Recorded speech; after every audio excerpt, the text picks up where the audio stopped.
Hello friends, नमस्कार। आज मैं फिर एक नए वीडियो के साथ आप लोगों के सामने हाजिर हूं, जो कि बहुत ही ज्ञानवर्धक होने वाला है।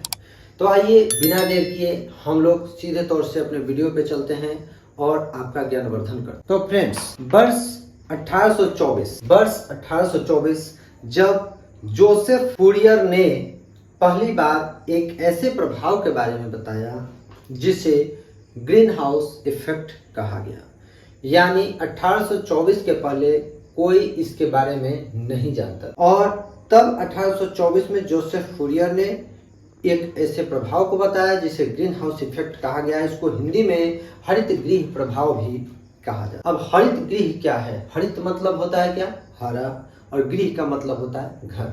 यानी ये हरित गृह क्या है, तो इसके बारे में हम विस्तृत चर्चा करेंगे, हर पॉइंट पे बात करेंगे, इससे बताएंगे कि आप लोगों को कौन सा बड़ा लाभ भी हुआ है। तो हरित गृह प्रभाव के बारे में 1824 में जोसेफ फूरियर ने बताया।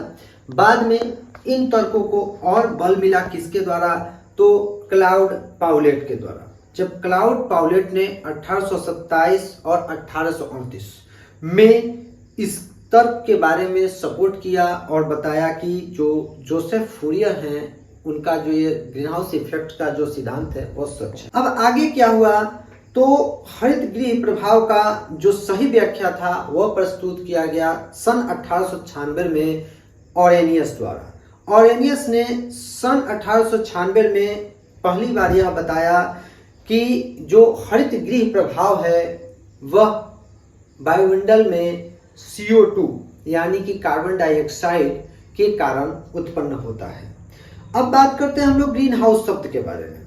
तो ग्रीन हाउस शब्द का उपयोग पहली बार किसने किया? चूंकि हरित गृह के बारे में तो शुरू में ही आपको बता दें कि जोसेफ फूरियर ने इसका उपयोग किया था, लेकिन ग्रीन हाउस अंग्रेजी वर्ड का इस्तेमाल किसने किया था? यह शब्द पहली बार निल्स गुस्टफ एक होम ने 1901 में किया था। और अब आइए हम लोग बात करते हैं कि हरित गृह ग्रीन हाउस क्या है, आखिर इसका नाम ग्रीन हाउस क्यों पड़ा। एक बार की बात है कि वैज्ञानिकों ने एक कांच का घर बनाया और उस कांच के घर में अंदर पौधे लगे हुए थे, पेड़ पौधे लगे हुए थे। अब उस कांच के घर से होता क्या था कि कांच के घर से सूर्य का जो किरण था, जो उष्मा था, वह अंदर चला आता था, यानी कि पेड़ पौधों को सूर्य का किरण मिलता था। लेकिन उसके बाद क्या होता था कि जब ठंडा का समय होता था, तो यानी जब शाम होता था, तो जो पेड़ पौधों से निकलने वाला उष्मा था वह कांच के द्वारा रोक लिया जाता था। यानी जो उष्मा पेड़ पौधे को मिल तो जाता था, लेकिन पेड़ पौधे से निकलने वाला उष्मा बाहर नहीं जा सकता था। तो इसी प्रभाव को बताया गया कि इसे ग्रीन हाउस अर्थात हरित गृह की घटना कहा जाता है। अब बात करते हैं कि ये पृथ्वी के बारे में किस तरह सही है। तो पृथ्वी के बारे में तो कोई घर है नहीं, पृथ्वी को तो कोई कांच के घर से ढका नहीं जा सकता। लेकिन हरित गृह प्रभाव पृथ्वी के बारे में क्या है? चूंकि देखिए फ्रेंड्स, आजकल जो है ज्यादा से ज्यादा मात्रा में कल कारखाने, उद्योग धंधे लगाए जा रहे हैं, और साथ ही साथ बहुत सारे जो वायुयान हैं या फिर मान लीजिए कार हैं, बस हैं, जो भी परिवहन के साधन हैं, उन सबों की संख्या भी बढ़ रही है।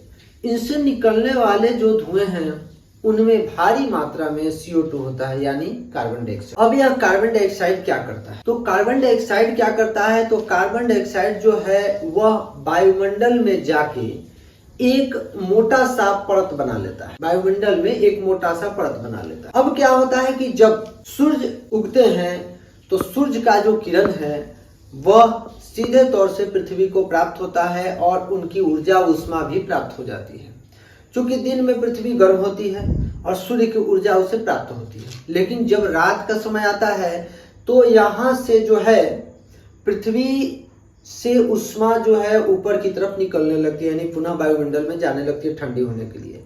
लेकिन जब ये जो CO2 का लेयर होता है वायुमंडल में, यह पृथ्वी के गर्मी को जाने नहीं देता है, यानी उनको जाने से रोक देता है। तो यही है पृथ्वी के लिए हरित गृह प्रभाव, यानी कार्बन डाइऑक्साइड की परत द्वारा पृथ्वी से जो उष्मा निकलती है रात के समय, उसको वायुमंडल में ऊपर जाने से रोक दिया जाता है। ठीक वैसे ही जैसे बताया मैंने कि कांच के जो घर था वैज्ञानिकों द्वारा बनाया गया, वो पेड़ पौधों से निकलने वाले ऊष्मा को रोक देता था।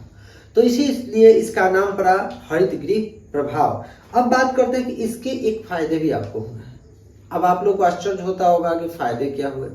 तो फायदा यह हुआ कि जब शुरू में धरती पृथ्वी जो थी उसका जो तापमान था वो बेहद कम, इतना कम था कि वहां लाइफ एग्जिस्ट नहीं किया जा सकता था, यानी जीवन संभव नहीं था। शुरू में पृथ्वी का जो टेम्परेचर था वो -18 डिग्री सेल्सियस था। -18 डिग्री सेल्सियस यानी कि 0 से 18 डिग्री कम, जहां की जीवन संभव नहीं था। लेकिन इसी हरित गृह प्रभाव के कारण ही धीरे धीरे पृथ्वी की जो है ऊष्मा बढ़ती गई, यानी हीट बढ़ती गई, और तब जाके आज के समय में पृथ्वी का जो टेम्परेचर है वो 15 डिग्री सेल्सियस है। It means that 15 degree Celsius. तो अब जाके जीवन संभव हो सका है। मतलब ये ग्रीन हाउस का ही प्रभाव था जिस कारण पृथ्वी का टेम्परेचर -18 से बढ़ा और तब जाके जीवन संभव हो सके। तो यह था ग्रीन हाउस इफेक्ट के बारे में कुल जानकारी जो मैंने आप लोगों को दिया है। मैं आशा करता हूं कि आप लोग जो हैं इस वीडियो से बहुत ज्यादा जानकारी हासिल करेंगे। यदि आपको वीडियो अच्छा लगा हो तो कमेंट कीजिए। इसी तरह अनेक ज्ञानवर्धक जानकारियों के लिए मेरे साथ जुड़िए, मेरे चैनल को सब्सक्राइब कीजिए। फिर मिलेंगे अगली जानकारी और अगले वीडियो के साथ। तब तक के लिए नमस्कार।